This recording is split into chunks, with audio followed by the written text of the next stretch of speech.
Kweli baada wale watoto wa Buguruni kuyapekua mavi yangu nilokunya katika beseni na kuthibitisha kama mimi sijaingia na madawa kulevya katika nchi ya Afrika Kusini, kweli wakajilizisha na wakaniambia mimi niende nikapumzike kwenye chumba namba 404. Nakumbuka mimi ni baharia, yani hapo mimi nilikuwa napita, nilikuwa naelekea safari yangu moja kwa moja niende Deben Natali nikadandie tena meli. Ila nipo hapo kwa ajili ya kusikilizia nipate nauli ya kwenda huko Deben Natali. Kwani moja kwa moja mpaka nikafika chumba namba 404. Kufika kule nikakutana na wabongo 5, vitanda vipo viwili katika iko chumba. Wanangu wakaniambia bwana karibu, kitanda kimoja tutalala watu 3. Lakini kuwa makini, mwisho wa mwezi unakaribia bado wiki moja. Kuna watemi hao wa South Africa, watemi wa Kizulu wanaitwa Manduna. Bwana wakiingia hapa mwisho wa mwezi, kama hauna hiyo landimia, basi wanakupeleka kule juu ya gorofa kule. Wanaenda wanakusukuma, ukifika chini ukipasuka, basi wewe ndio utakuwa mfano kwa wengine ili watoe kodi. Na hao bwana wakija wanakuja na bunduki, na huu mjengo sio wa kwao, sema wao wamejimilikisha kutokana na wao ni watemi na ndio wazao wa South Africa. Wanatuchulia sisi wanyonge kwa sababu sisi sio nchi yetu, sisi ni maforena. Wenyewe wanatuita sisi makwerekwere, yani makwerekwere maana yake ni forena, yani mkimbizi tu ule ueleweki katika nchi ya South Africa. Nikasema mwanangu sio poa. Kweli mzee katika kulala, dakika ya mwisho mimi usiku sijisikia lala. Kutokana na mwanangu ya majoveti, hayo mablanketi ambayo umepewa kufunikwa kujifunika mwanangu sio poa mwanangu. Yanachawa kama wote mwanangu. Mzee kila huko najikuna, kila huko najikuna. Mwanangu sio poa majoveti hajafuliwa. Pengine inachukua hata miezi 6 au hata mwaka. Mwanangu majoveti kwa sababu picha linaanza hilo jengo halina maji. Niko na wanangu lakini wamezoea mwanangu wanaendelea kulala tu usingizi na koroma. Kwa hiyo mimi kufika saa 11 nikaanza kusikia makelele. Sio poa, sio poa. Sio poa, sio poa. Nikichungulia hivi chini ya mjengo nakuta mwanangu lile gorofa mwanangu limezungukwa na magari ya mapolisi, ving'ola kama vyote. Nikamwambia wanangu, oya sio poa, sikilizeni mikelele afu angalia chini wazee kama wote mapolisi huko. Wanangu kuja kuamka kuchungulia, wananiambia mwanangu, mwanangu hao uhamiaji hao. Wanataka humu nini mzee kuja kutafuta watu ambao sio na vibali maalum kwa sababu najua mjengo watu wanaoishi humu ni watu ambao hawana vibali, wanaishi sio kihalali South Africa. Mwanangu hii safari ya bongo ukifanya masiala. Kwa mwanangu mmoja akaniambia mwanangu nifuate. Mwanangu nikichungulia hivi na kuna maaskari wengine mwanangu wanapanda juu ya gorofa. Na speaker yao wanatangaza, passport ID, vula mnyango. Yani passport, fungua mlango. Nikamwambia mwanangu anakuja hao. Basi mwanangu moja kwa moja nikapandisha juu.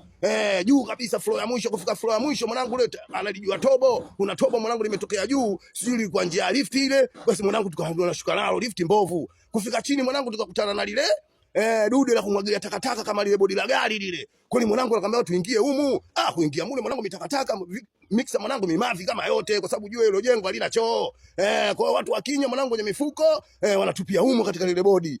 Kufika mule akasema sasa mwanangu mimi tutaonekana. Kwa tunafanyaje mwanangu akasema tunachimba. Hii mimavi yote nini mwanangu tunachimba bila hivyo tutarudi bongo afu bongo wenyewe watu wengine hatujatuma chochote, hatujapiga simu mwaka wa 6. Kwa hiyo mwanangu sisi hatuna kitu kilichoacha bongo na hatuna kitu kilichotuma bongo, wazazi wetu wenyewe tujasaidia na wengine sisi wa mwanangu unavyotoona tumetoka na matatizo kwa bongo. Sasa kwa hiyo tunafanya vipi? Sikiliza hapa mwanangu sio poa.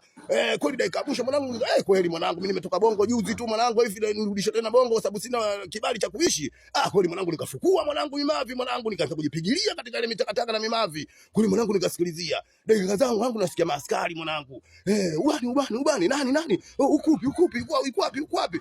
Kweli dakika mwisho mwanangu tumesikilizia mpaka saa 2 asubuhi. Kufika saa 2 asubuhi nikasikilizia mwanangu na mwanangu pale nini dakika za mwisho ndio nasikia kimya, hamna tena ving'ola vya askari kujichimbua tafuta maji kwa mwanangu sehemu niwe tukapata maji tukasafisha nini fresh.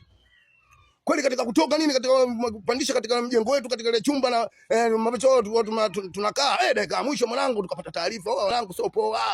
Wenenu 3 wamekamatwa, washapelekwa kituo cha polisi huko. Kituo cha polisi wanapelekwa Lindenda wasubiri dege la kurudisha bongo. Na vile vile huko ndani mwanangu sio poa, watu wengine wamekufa, watu wengine mwanangu wamevunjika miguu, kuna watu wengine mwanangu wamevunjika viuno katika kujitetea ile ili mradi wasikamatwe wasirudishwe katika nchi zao kwa sababu hilo jengo mwanangu anakaa raia wa nchi tofauti, Mozambiki, Malawi, Tanzania, nchi tofauti ambao wote hawana vibali wanaoishi humo. Dakika mwisho mimi nikauliza wanangu, sasa wani uchawi nini? Kwani nyinyi nchi wengine si mna passport? Akamba passport mwanangu sio issue, kwa sababu passport unaweza ukapewa passport ukaichukua passport Tanzania. Lakini ukifika mpakani au bwana, kama unapitia Zimbabwe hapo Bati Bridge unagongewa miezi mitatu. Ukipitia huko Msumbiji kuna boda inaitwa Lebombo unagongewa miezi mitatu. Ukigongewa miezi mitatu ukifika South Africa baada ya miezi mitatu kuisha, utaratibu na sheria inatakiwa tena utoke nchi ya South Africa urudi kwenu uanze tena upya. Sasa mtu anajikuta kipindi yuko bado hujajipanga, nauli hauna, kwa hiyo unabidi unaishi ujanja au sometime kama kuna ujanja unafanyika unaweza ukagonga passport yako au so bwana permit ya kuendelea kuishi South Africa ukaigonga. Lakini sasa kugonga kunahitajika pesa randi kama 500, randi 500 sasa kama na shilingi 80,000. Sasa sometime unakuta wewe randi 500 hauna, kutokana na maisha yenyewe mwanangu hayaeleweki tulivyojua South Africa. Wakati tupo Bongo tofauti na tulivyokuta huko South Africa tulivyokuja South Africa. Kwa hiyo mwanangu ndio hivyo, na sisi kufanya hatuna, tunategemea tu God atasaidia, kesho na kesho kutwa tutapata maisha, tutarudi nyumbani fresh. Kwa hiyo sasa tukubali kurudi kinyonge, turudi hatuna kitu. Nikaona mwanangu sio poa. Ila mwanangu akanichana, akaambia oya sikiliza, kuna mchongo mwingine mwanangu. Hapo uhamiaji hapo ukienda vibali vinatoka bure vya kuishi South Africa. Lakini hivyo vibali picha linaanza lazima uwe na sababu ya msingi. Wenyewe wazungu wanakuambia strong complaint, yani sababu ya msingi. Sababu ya msingi ya kwanza ile kuwepo kwanza nchi yako kama ikiwa na vita, kwa mfano kama Kongo, rahisi kupata vibali kwa sababu kwao kuna vita, au nchi yako iwe na machafuko ya kisiasa kama ilivyotokea hapa Oktoba 29.